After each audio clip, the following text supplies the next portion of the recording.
क्या होता है जब एक लड़की अपनी शादी के बाद अजीब सी हरकतें करने लगती है? क्या उस पर कोई साया था या कुछ और? नमस्ते दोस्तों, मेरा नाम है डॉली और आपका फिर से स्वागत है मेरे चैनल पर जिसका नाम है घटनाएं आपके आसपास की। आज मैं आपको एक ऐसी लड़की की कहानी बताऊंगी जो कि बेहद ही खूबसूरत थी और जिसकी शादी एक साधारण से शक्ल वाले इंसान से हो जाती है। उसकी शादी हो जाती है, वो अपने ससुराल चली जाती है। कुछ दिनों बाद वो अपने मैके आती है जहां उसकी कुछ सहेलियां उससे मिलने जाती हैं। जब उसकी सहेलियां उसके घर जाती है तो उस लड़की की भाभी आती है जिसके हाथों को बुरी तरह से नोचा गया था। उसकी चूड़ियां टूटी हुई थी और उसके हाथों से खून भी निकल रहा था।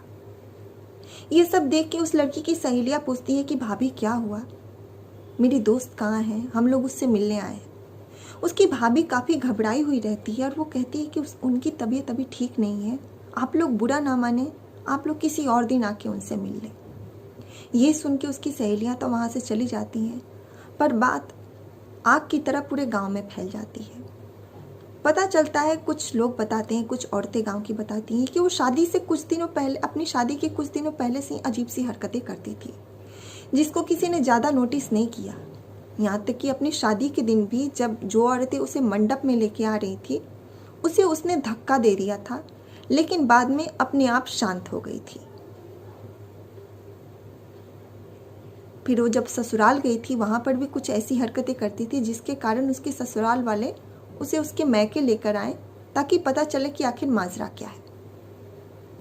वो मैके आती है, अजीब अजीब सी हरकतें करती है, कभी तो बहुत ज़्यादा शांत रहती है और कभी बहुत ज़्यादा एग्रेसिव हो जाती थी। जब बहुत ज़्यादा एग्रेसिव हो जाती थी उसे जो भी पकड़ने जाता था उसे वो हार्म करती थी, नोच लेती थी, मार देती थी, बहुत ही बुरी तरीके से। वो ऐसी ऐसी हरकतें करती थी मानो उसके अंदर किसी की रूह है, किसी की आत्मा है। कभी अकेले शांत बैठी रहती, कभी लगता किसी से बातें कर रही है, कभी किसी को नोचने के लिए जाती, मारने के लिए जाती, कभी खुद को हार्म करती। किसी को कुछ समझ नहीं आ रहा था कि आखिर बात क्या है। छोटे मोटे डॉक्टर से उसे दिखाया गया, कुछ तांत्रिकों से भी उसे दिखाया गया, लेकिन कोई रिजल्ट नहीं आया। दिन पर दिन उसकी हालत और ख़राब होती जा रही थी। कुछ दिनों बाद उसकी चाची उससे मिलने आती है। अपनी चाची को देखकर वो पहचान जाती है कि ये मेरी चाची है और बहुत अच्छे तरीके से बात भी करती है। लेकिन जैसे ही उसकी चाची कहती है उसकी मम्मी से कि आपको इसको किसी मंदिर में ले जाके किसी अच्छे पंडित से दिखाना चाहिए, वैसे ही पता नहीं उस लड़की को अचानक से क्या हो जाता है कि वो सामने पड़े गिलास को उठा के उसकी चाची को मारने जाती है और कहती है कि तू मुझे मंदिर में दिखाएगी, तेरी इतनी हिम्मत। उसकी चाची काफ़ी डर जाती है और कहती है कि हो ना हो इसके अंदर किसी की आत्मा है। ये सब सुन के उसके घर वाले और भी ज़्यादा डर जाते हैं और बहुत कोशिश करते हैं कि उसे नॉर्मल किया जाए, लेकिन दिन पर दिन उसकी हालत ख़राब हो रही थी। वो लोगों को नुकसान पहुंचा रही थी और खुद को भी नुकसान पहुंचा रही थी। फिर हार मान के उसके पापा उसे शहर के एक बड़े डॉक्टर के पास ले गए। वहाँ पे जो डॉक्टर ने बताया और सुन के उसके पापा शॉक्ड हो गए।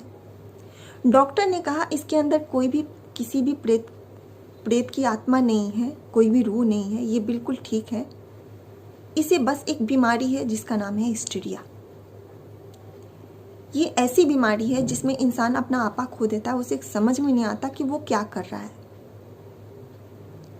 दूसरे लोग देखेंगे तो बोलेंगे इसके अंदर कोई रूह है, लेकिन जबकि ऐसा कुछ नहीं होता। डॉक्टर ने कहा कि ऐसा कुछ नहीं होता, लोगों का देखने का नज़रिया होता है, क्योंकि वो इंसान ऐसा करता ही है, ऐसा लगता है कि उसके अंदर से कोई और बात कर रहा है। उसकी आवाज़ चेंज हो जाती है, उसके जेस्चर पोस्चर्स चेंज हो जाते हैं। उसके पापा ने उसका इलाज करवाया। डॉक्टर ने ये भी बताया कि ये किसी चीज़ से परेशान थी जिसकी वजह से ये हिस्टीरिया नामक बीमारी ने इसको पकड़ा। सभी जानते थे कि वो अपनी शादी से खुश नहीं थी। उसे सुंदर दूल्हा चाहिए था, लेकिन उसे नहीं मिला क्योंकि वो बहुत खूबसूरत थी, जिसकी वजह से वो परेशान रहती थी। वो सोचती थी कि मेरी सहेलियां क्या बोलेंगी कि तुम कितनी खूबसूरत हो और तुम्हारा हस्बैंड कैसा मिला है। ये बातें सोच सोच के वो परेशान रहती थी, जिसके कारण इस बीमारी ने उसके दिमाग में घर कर लिया और जिसकी वजह से वो ऐसी हरकतें भी करती थी। उसका काफ़ी लंबा इलाज चला।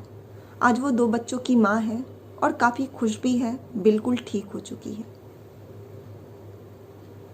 दोस्तों, मैं आपसे ये कहना चाहती हूँ कि लड़का हो या लड़की, जोड़ियाँ भगवान बनाते हैं। हमें कोई हक नहीं है किसी को जज करने का, क्योंकि ये सब हमारे हाथ में नहीं होता है। हमारे हाथों की उंगलियां ही बराबर नहीं होती। अगर सभी लोग एक जैसे होते तो बात ही क्या रहता। सभी लोग गोरे ही होते, सभी लोग काले ही होते, सभी लोग खूबसूरत ही होते या फिर सभी लोग बदसूरत ही होते। भगवान ने सबको एक जैसा नहीं बनाया। जो जिसको मिला है उसमें खुश रहो, उसके साथ खुश रहो। उस लड़की को भी बाद में ये बात समझ में आ गई, क्योंकि उसका हस्बैंड उसे बहुत ज़्यादा प्यार करता था। हमें सूरत नहीं, सीरत देखनी चाहिए। दोस्तों, अगर आपको मेरी वीडियो अच्छी लगे तो मेरी वीडियो को लाइक करें, कमेंट करें, शेयर करें और मेरे चैनल को सब्सक्राइब ज़रूर करें। अगर आपके पास भी कोई ऐसी कहानी है जो आप लोगों तक पहुंचाना चाहते हैं तो मुझे इंस्टाग्राम पे फॉलो करें और अपनी कहानी मुझ तक पहुंचाएं, ताकि मैं लोगों तक आपकी कहानी को पहुंचाऊं। तब तक के लिए आप सभी को नमस्ते।